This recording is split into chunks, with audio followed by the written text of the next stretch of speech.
আটক নয়, দিল্লি বিমানবন্দরে হয়রানির অভিযোগ, প্রতিবাদে ঢাকা ফিরে আসার দাবি তথ্য উপদেষ্টার।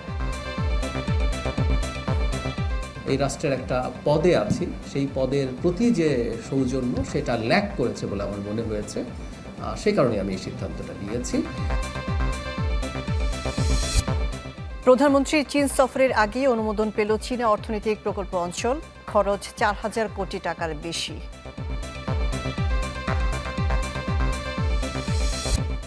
রাতে France Senegal big match, defending champion আর্জেন্টিনার বিশ্বকাপ মিশন শুরু কাল।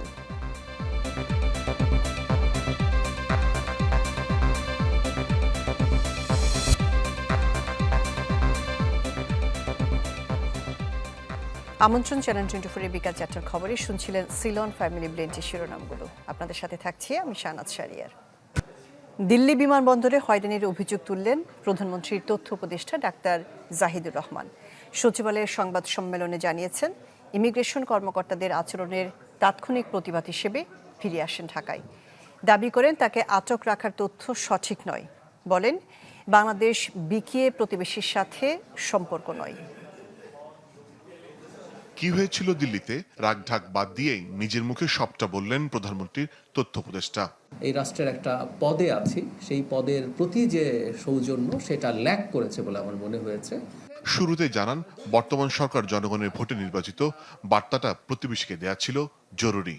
টু মাচ, আমি আর অপেক্ষা করব না, আমি ব্যাক করব। তারপর আমি আসলে আমার পাসপোর্ট ফেরত চাইলাম। ইন্টারিম সরকারের সময় তারা অনেকবার এই কথাবার্তা বলেছেন যে গণতান্ত্রিক সরকারের সাথে তারা, নতুন সরকার যেটা আসবে, যেটা জনগণের ম্যান্ডেট প্রাপ্ত, তার সাথে তারা এনগেজ করবেন। আমি আশা করি তারা সেটায় এগিয়ে যাবেন, এবং আমি যদি কোথাও কোনোভাবে রোল প্লে করার সুযোগ পাই, ইনভিটেশন পাই, নিশ্চয়ই ভারতে যাব। একই সাথে স্পষ্ট করেন, নেতিবাচক কিছু হোক তিনি চাননি। বলেন, প্রতিবেশীর সাথে আত্মমর্যাদার সম্পর্ক হোক পারস্পরিক শ্রদ্ধার ভিত্তিতে। আবারও বলছি, এটা কোনো শত্রুতার বিষয় না, এটা হচ্ছে একটা মেসেজ আমি আমার জায়গা থেকে মনে হয়েছে দেয়া উচিত, যে আমি ম্যালট্রিটেড হয়েছি, আমার সাথে সঠিক বিহেভ করা হয় নাই। কারণ আমি যখন যাব, এই তথ্য জানানো হয়েছিল। আমাকে নিয়ে যদি কোনো সমস্যা থেকে থাকে, সেই সমস্যা তারা সমাধান করা অথবা অবজেকশন আগে দেয়া, এরকম কিছু হলেই হয়তো হতো। এক প্রশ্নে উঠে আসে কূটনৈতিক পাসপোর্টের প্রসঙ্গ। এর সাফ জবাব দেন ডাক্তার জাহিদুর রহমান।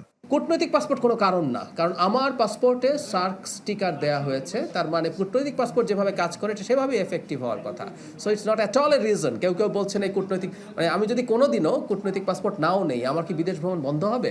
অন্য কারণ ছিল, এগুলো আপনারা ইন্ডিয়ান মিডিয়াতেও আসলে কম বেশি এসছে। তিনি জানান, বাংলাদেশ হাই কমিশনের কোনো গাফলতি ছিল না। উড়িয়ে দেন আটকে রাখার কথাটিও। নানান কথাবার্তা কোনো একটা রুমে নিয়ে আটকে রাখা হয়েছে, না, একদম ভুল কথা এগুলো। আর আমাকে খুব বেশি জিজ্ঞাসাবাদ করা হয়নি আসলে। ডিল করছিলেন হাই কমিশনার, আমাকে একটা জায়গায় বসতে দেওয়া হয়েছে, যে বসতে দেওয়াটাও আমি মনে করি এই রাষ্ট্রের একজন প্রতিনিধি হিসেবে was not suitable for me.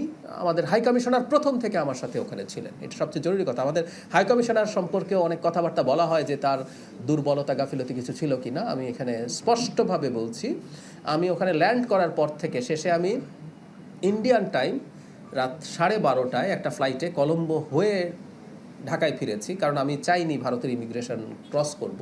সেই জন্য আমারও বেশ কিছু ঝুট ঝামেলা হয়েছে। পুরো সময়টা হাই কমিশনার পাশে ছিলেন।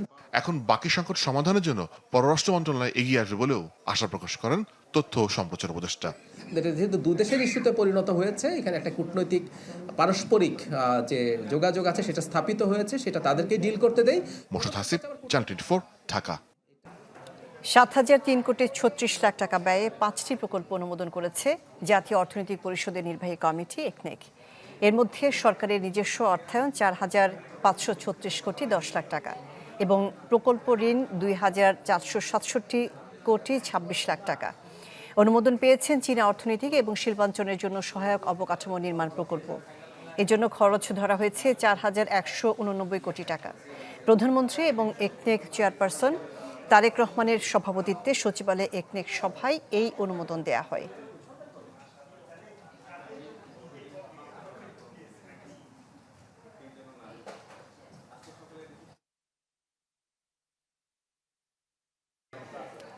চব্বিশ বছর পর ফ্রান্সের মুখোমুখি সেনেগাল, ইউরোপিয়ান জায়ান্টদের সামনে সুযোগ প্রতিশোধ নেয়ার। যদিও অতীত নিয়ে ভাবছে না ফরাসি কোচ দিদিয়ের দেশম। আর সেনেগাল জিতলে অবাক হওয়ার কিছুই থাকবে না, বলছেন কোচ পাপে থিয়াও। নিউ ইয়র্কের নিউ জার্সি স্টেডিয়ামে ম্যাচ শুরু রাত 1টায়। আর বোস্টন স্টেডিয়ামে ভোর 4টায় ইরাকের প্রতিপক্ষ নরওয়ে। ফ্রান্সের ফুটবলার থেকে সমর্থক সবাই 2002 বিশ্বকাপের স্মৃতিটা নিশ্চয়ই মনে করতে চান না। সেবার সেনেগালের কাছে হেরে গ্রুপ পর্বে আর ঘুরে দাঁড়াতে পারেনি ফ্রান্স, জয়হীন থেকে বিদায় নেয়। 24 বছর পর আবারও সেনেগালের মুখোমুখি হতে যাচ্ছে লে ব্লু, সুযোগ প্রতিশোধ নেয়ার। তবে পুরনো স্মৃতি নিয়ে ভাবছেন না ফরাসি কোচ। মিডফিল্ডার কন্তেরও ফোকাস ম্যাচের দিকে। আমরা জানি আপনারা প্রতিশোধের কথা বলছেন, কিন্তু ফুটবলে প্রতিশোধ বলে কিছুই নাই, এটা ইতিহাসেরই অংশ। কিন্তু আমি নিশ্চিত নই যে এখানে থাকা এনগোলো কন্তে সে ম্যাচটি দেখেছে কিনা। দলের অধিকাংশ ফুটবলারের জন্ম 2002 সালের পর। সে ম্যাচটি অবশ্যই সেনেগালের জন্য দারুণ অভিজ্ঞতার। তবে এবারের বিশ্বকাপে ফলাফল পক্ষে আনার সর্বোচ্চ চেষ্টা থাকবে। প্রতিশোধ নয়, আমরা বিশ্বকাপে শুভ সূচনা করতে চাই। সেনেগাল শক্তিশালী দল, কিন্তু আমার বিশ্বাস তাদের বিপক্ষে প্রতিদ্বন্দ্বিতা করার সামর্থ্য আমাদের আছে।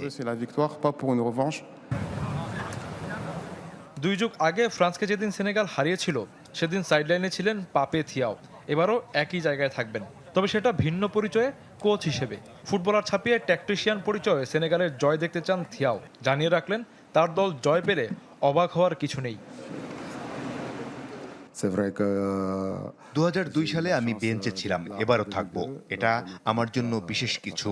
সাম্প্রতিক সময়ে আফ্রিকান ফুটবল বদলে গেছে। সেনেগাল যদি ফ্রান্সকে হারায় তাহলে অবাক হওয়ার কিছু আছে না, কারণ আমাদের বিশ্বমানের ফুটবলার আছে। এমবাপ্পের ফ্রান্স নাকি সাদিও মানের সেনেগাল, 2 যুগ পরের দেখায় কে জিতবে? শফিউদ্দিন শাওন, চ্যানেল 24। বিশ্বকাপ মিশন শুরুর অপেক্ষায় ডিফেন্ডিং চ্যাম্পিয়ন আর্জেন্টিনা।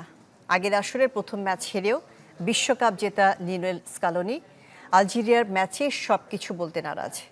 আর্জেন্টাইনদের জন্য সুখবর, গোলবারের নিচে ফিরছেন এমিলিয়ানো মার্তিনেজ। ক্যানসাস সিটি স্টেডিয়ামে বুধবার সকাল 7টায় আলজেরিয়ার মুখোমুখি হবে লিওনেল মেসিরা। যুক্তরাষ্ট্র থেকে রুজনুজ্জামানের রিপোর্ট। এই বিশ্বকাপ দক্ষিণ আমেরিকার না। প্রথম ম্যাচে 4 দেশের 2টি হেরেছে, 2টি করেছে ড্র। পঞ্চম দেশ হিসেবে অভিযান শুরুর অপেক্ষায় আর্জেন্টিনা, যাদের আবার আগের আসরের প্রথম ম্যাচ হেরে বিশ্বকাপ জেতার রেকর্ড আছে। তাই সৌদি আরব অভিজ্ঞতা থেকে আলজেরিয়া ম্যাচকেই সব বলতে নারাজ কোচ লিওনেল স্কালোনি। আমাদের আগের বিশ্বকাপের অভিজ্ঞতা সবার জানা, সুতরাং প্রথম ম্যাচ খুব জটিল কিছু নয়, সেখানেই সব শেষ হয়ে যাবে না, তবে অবশ্যই গুরুত্বপূর্ণ। এক ফ্রেমে পুরো আর্জেন্টিনা দল, যার জন্য গত 2 সপ্তাহ অপেক্ষা করতে হয়েছে কোচকে। গোলবার সামলাবেন পরীক্ষিত এমিলিয়ানো মার্তিনেজ, একমাত্র তাগলিয়াফিকোকেই পাওয়া যাবে না সেটা সত্য। দলের ইনজুরি সংখ্যা কেটে গেছে, অন্ধকার কাটিয়ে আলোর পথে আলবি সেলেস্তে। তাই তো 4 বছরের ব্যবধানে সাহসী কোচ, তবে সতর্ক আলজেরিয়াকে নিয়ে। 48 দেশের বিশ্বকাপে ছোট দলগুলো চমকে দিচ্ছে প্রতিপক্ষকে। আফ্রিকার দেশটিও সেই চমক দেখাতে চায়। স্পেনের কি অবস্থা হয়েছে আমরা তা দেখেছি। ফুটবলে ছোট আর সহজ প্রতিপক্ষ বলে কিছু নেই। আলজেরিয়াকে নিয়েও চিন্তার কারণ আছে, কেননা তাদের দারুণ কিছু ফুটবলার আছে। আমাদের প্ল্যান এ আছে, প্ল্যান বিও আছে। আর্জেন্টিনার প্রতি আছে সম্মান, তবে এখানে আমরা শুধু সংখ্যা বাড়াতে আসিনি।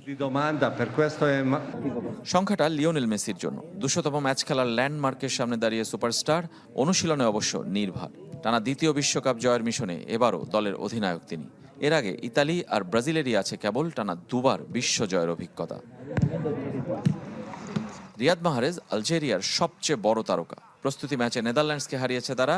কোচ পেতকোভিচের অধীনে অদম্য, 28 ম্যাচের 21টিতেই জিতেছে। তবে আর্জেন্টিনার সঙ্গে অভিজ্ঞতা মাত্র 1 ম্যাচের। 2007 সালের সেই লড়াই 4-3 গোলে জিতেছিল আলবি সেলেস্তে।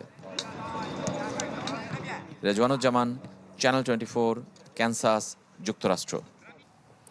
আওয়ামী লীগের গণতন্ত্র কখনোই একসাথে যায় না।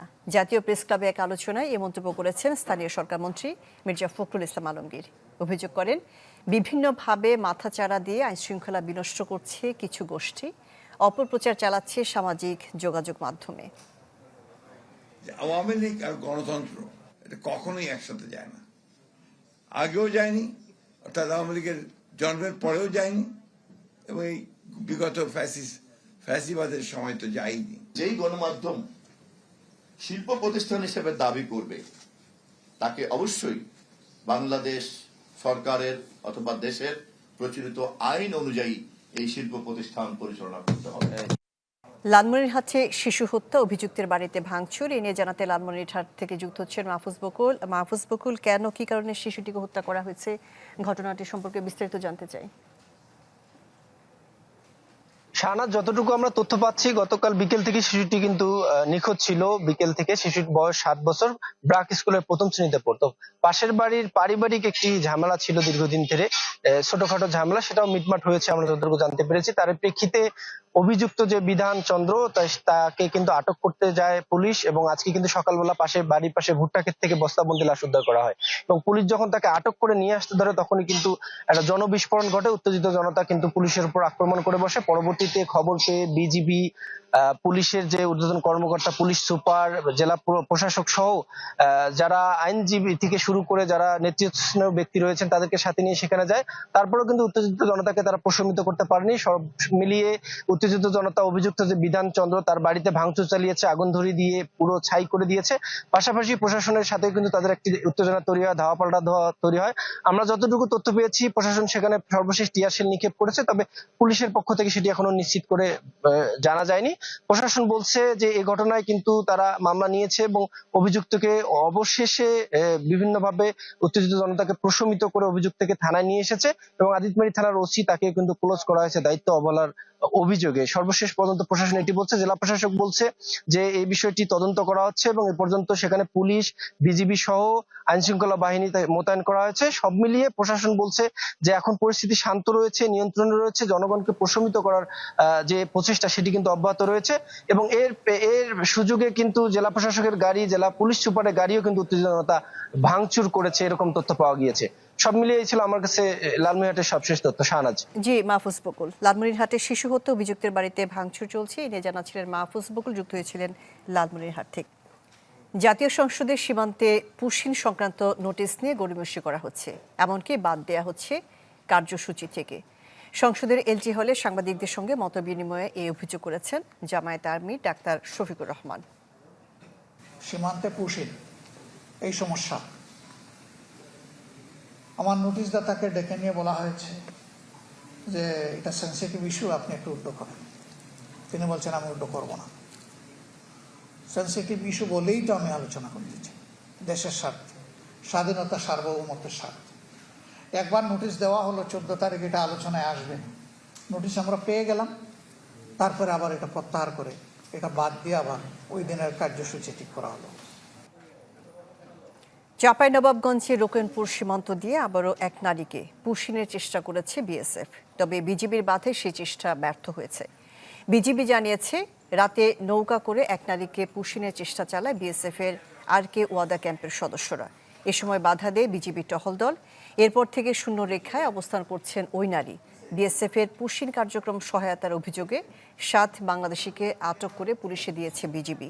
এছাড়া কুড়িগ্রামের দেওয়ানগঞ্জ সীমান্তে একজনকে পুশিনের চেষ্টা করে বিএসএফ, ওই ব্যক্তিও শূন্য রেখাতে অবস্থান করছেন। আর রৌমারী সীমান্তে পুশিনের শিকার শিশু সহ 9 জন 3 দিন ধরে শূন্য রেখাতে মানবেতর জীবনযাপন করছেন।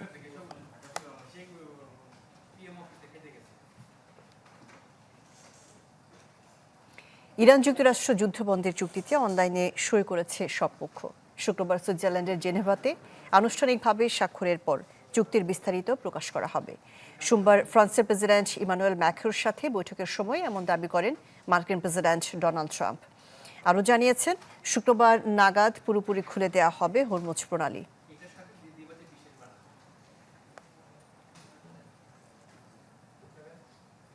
এ ছিল বিকাল 4টার খবরে। এতক্ষণ সাথে থাকার জন্য ধন্যবাদ সবাইকে।